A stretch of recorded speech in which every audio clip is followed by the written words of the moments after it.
गुरु नानक साहब जी के बड़े सुपुत्र बाबा श्री चंद जी कांधरा बाग के जंगलों में धूना लगाकर बैठे हुए थे। पीछे इस नगर का नाम नानक चक प्रसिद्ध हो गया। बाबा जी के दर्शनों को सब आसपास की संगतें आती थी और सबकी मनोकामनाएं पूर्ण होती थी।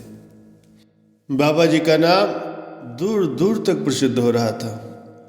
इधर लाहौर के तख्त पर बादशाह जहांगीर और उनका मुर्शिद शाही मियां मीर दरबार में बैठे हुए थे। तो बादशाह ने अचानक ही पूछ लिया कि पीर जी, हिंदू राजों और नवाबों का मैं बादशाह हूँ, आपके फकीरों का भी का कोई बादशाह है या नहीं? शाही मियां मीर जी ने उत्तर दिया, जरूर है और बहुत महान ताकत वाला है। जपी है, तपी है, हठी है, नेमी है, वो करामातों का भरपूर सागर है। एक राज की तो क्या, वो तीनों लोकों का मालिक है, बादशाहों का भी बादशाह है। आजकल कांधरा बाग के जंगलों में तप कर रहे हैं और संगतों को तार रहे हैं। श्री गुरु नानक साहब जी के बड़े साहबजादे, उनका नाम श्री चंद जी है। आप जाकर उनके दर्शन करो। अगर जाने का वक्त नहीं मिलता तो तुम अपने किसी वजीर सलाहकार को ड्यूटी पर लगा सकते हो। उनकी अगर मौज होगी तो आ जाएंगे और नहीं तो हो सकता है वो मना कर दें। वो सर्व कला समर्थ हैं। तुम्हारी अगर किसी दिली भावना के अंदर प्यार है तो वो हो सकता है तुम्हारी इच्छा पूरी कर दें। कुछ ही दिनों के बाद जहांगीर ने एक राजपूत राजे को और अपने एक वजीर को तैयार कर लिया कि एक सुंदर हाथी श्रृंगार के साथ उनकी सवारी के लिए ले जाओ और 2-4 अहलकारों को भी साथ ले जाओ और बाबा श्री चंद जी को बड़े सत्कार के साथ लाहौर लेकर के आओ। राजा और वजीर जहांगीर की आज्ञा लेकर के 2-3 पड़ावों के साथ कांधरा बाग आ पहुंचे और बाबा उस समय आसन पर बैठे थे। संगत बाबा जी से वचन सुनकर प्रसन्न हो रहे थे। बाबा जी भी समझ रहे थे कि ये बंदे बादशाह के होंगे। सभी ने चरणों में मत्था टेका, आशीर्वाद लिया। तो बाबा जी जान तो गए ही थे, फिर भी पूछ लिया, आओ भाई तुम बताओ किस लिए आए हो? राजपूत राजे और वजीरों ने हाथ जोड़कर विनती की, हजूर आपको जहांगीर बादशाह ने दर्शनों के लिए लाहौर याद किया। आप चल करके दीदार देकर उन पर मेहरबानी करिए और ये हाथी आपकी सवारी के लिए हाजिर है। बाबा जी ने मेहरबानी की और कहा कि हम आपके साथ चलने के लिए तैयार हैं। जो वहाँ संगत बैठी थी, बाबा जी ने उससे भी कह दिया कि हम लाहौर जा रहे हैं, हमें जहांगीर बादशाह ने याद किया है। हाथी तैयार खड़ा था तो हुक्म किया कि ये हमारी कबली हाथी के ऊपर रख लो, पीछे हम बैठ जाएंगे। अभी कबली हाथी के ऊपर रखी ही थी कि हाथी की चीखें निकल गई, उसकी टांगें जमीन में धंसने लगी। जब हाथी के ऊपर से कबली उठाई गई तो हाथी को सूरत आई। हाथी धरती के बाहर आ गया।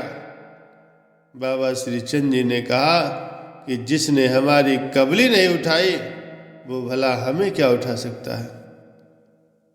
इसको ले जाओ, हम कल स्वयं ही वहां पहुंच जाएंगे। ये सारा कौतुक देखकर राजा और वजीर, उसके अहलकार हैरान रह गए। ये बाबा जी का चमत्कार है। बाबा जी की आज्ञा पा करके सभी लाहौर को वापस चले गए। दूसरे दिन बाबा श्री चंद जी ने भाई कमलिया जी को कहा कि हमें लाहौर पहुंचना है। भाई कमलिया जी उसी समय तैयार खड़े थे, आज्ञाकार थे। बाबा जी कमलिया जी के कंधे पर बैठ गए, वहाँ से आलोप हुए तो लाहौर पहुँच गए। उधर बादशाह जहांगीर को खबर मिल गई कि बाबा जी आए, तो बहुत सारे एहलकारों को साथ लेकर के बाबा जी के स्वागत के लिए पंगलवाड़ी पहुँचे। बड़े स्वागत आदर मान के साथ राज दरबार ले गए और एक बड़े ही सुंदर सिंहासन पर बिठाया। साथ ही भाई कमलिया जी थे, उनको दूध पिलाया। बहुत सारे लोग सेवा में हाजिर खड़े थे। बासी जहांगीर ने उनके चरण पखारे, सभी ने मत्था टेका, आशीर्वाद प्राप्त किया। कुछ समय आराम किया। ये सत्कार देखकर राज मौलाना ने बाबा जी के आगे सवाल कर दिया, इस खुदा के दरबार में हिंदू कबूल होता है कि मुसलमान होता है कि दोनों ही? तो बाबा जी ने उत्तर दिया, खुदा ना तो हिंदू है न मुसलमान है, ना ही वो यहूदी है। खुदा का कोई मजहब नहीं, उसकी न जात है न उसका कोई मजहब है। उसने सभी को बराबर बनाया है, और जो शुभ अमल करता है उसकी रजा में प्रसन्न रहता है, अपने हक की खाता है, बस उसी पर वो खुदा मेहरबान होता है, वही दरबार में कबूल होता। ये बातें हो ही रही थी कि राजमहलों में ये खबर फैल गई कि बादशाह का पुत्र अभी 7-8 वर्ष का ही था। अचानक खेलते खेलते वो महल के नीचे गिर गया, बेहोश हो गया। वैद्य बुलाए गए, बहुत उपचार किया, पर अंततः बच्चा मर गया। जब दरबार में बच्चे की खबर पहुंची तो रोना धोना शुरू हो गया। बच्चे की माँ बेगम ने अपने मरे बच्चे को गोद में उठा रखा था और रो रही थी। उधर बच्चे का पिता जहांगीर भी आ गया, बच्चे को देखकर घबरा गया। उसका एक ही पुत्र था।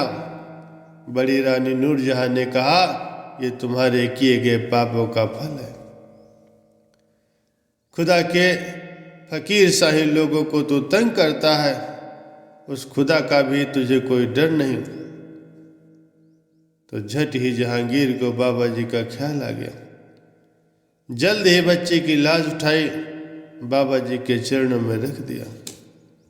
हाथ जोड़कर अर्ज की, ऐ मेरे खुदा, ऐ मेरे मालिक, मुझ पर मेहरबानी कर। आप मेहरों के सागर हो, दयालु हो, कृपालु हो, इस बच्चे को जीवन दान बख्शो। बादशाह का रोना सुनकर बाबा श्री चंद जी दयालु हो गए। अपने कर कमल से बच्चे की लाश ऊपर उठाई, जल का छींटा मारा और कहा, उठ बच्चा, इतना सोते नहीं। उस समय ही वो बच्चा उठकर बैठ गया। बाबा जी के नाम पर नारे बज गए कि धन है मेरे खुदा, आप ही ने मेरे बच्चे को नया जीवन दान बख्शा है। धन्य हो आप, धन्य हो आप। जब बादशाह ने इधर उधर नजर फेरी तो उसी वक्त बाबा जी वहां से आलोप हो गए। बच्चे की माँ बहुत खुशी में आई।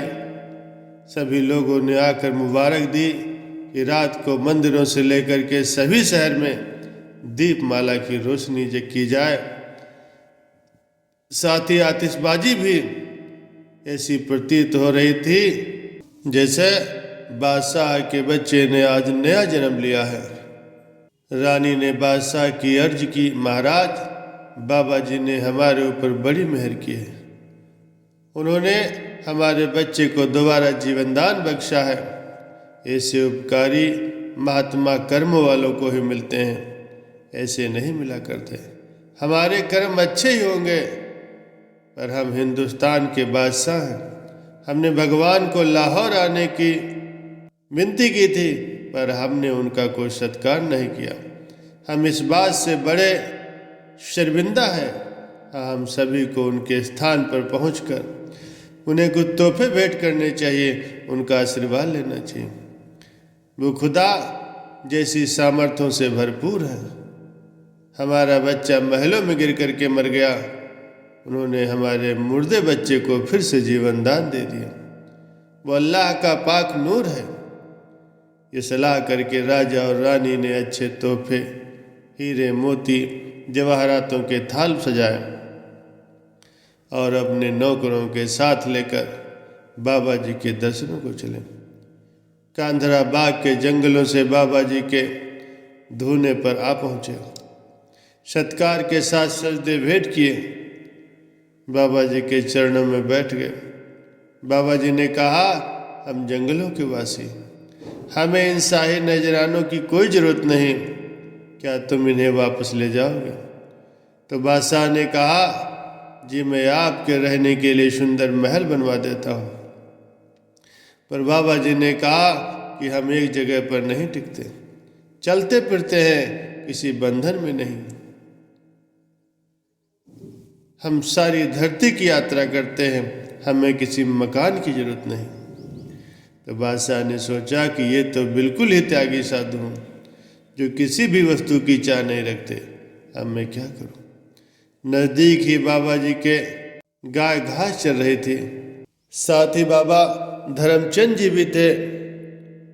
तो जहांगीर ने गाय के चरने के लिए 700 बीघा जमीन का पट्टा बाबा धर्मचंद जी के नाम लिखवा दिया। बाबा जी ने वो भी स्वीकार नहीं किया और बादशाह ने विनती की, मेरे खुदा रूप भगवान, मेरी कोई भी दिली ख्वाहिश पूरी होने दो। बादशाह की विनती सुनकर गुरु प्रेमियों के कहने पर, महाराज आपको तो ज़रूरत नहीं है, पर ये ज़मीन बाबा धर्मचंद जी को दे रहे हैं, आप ज़रूर स्वीकार करो। ये शाह जी का मान भी रह सके। और बाबा जी ने महसूस किया कि बादशाह निराश नहीं होने चाहिए। गाय के चरने के लिए 700 बीघा जमीन मंजूर कर ली। फिर बादशाह और रानी बड़े खुश हुए, प्रसन्न हुए। दरबारियों समेत बड़े सत्कार के साथ सजदा करके वापस लाहौर चले गए। और हमें ये कहने में संकोच नहीं करना चाहिए कि गुरु नानक देव जी के बड़े पुत्र होने के कारण आप में भी शक्तियों के भंडार थे, बल्कि गूंगे बोले को सुनने और बोलने का वर देना, मुर्दे को जिंदा करना, राजे रानियों के अहंकार को तोड़ने के विचित्र कौतुक करना, बे औलादों को औलाद की बख्शिश करना।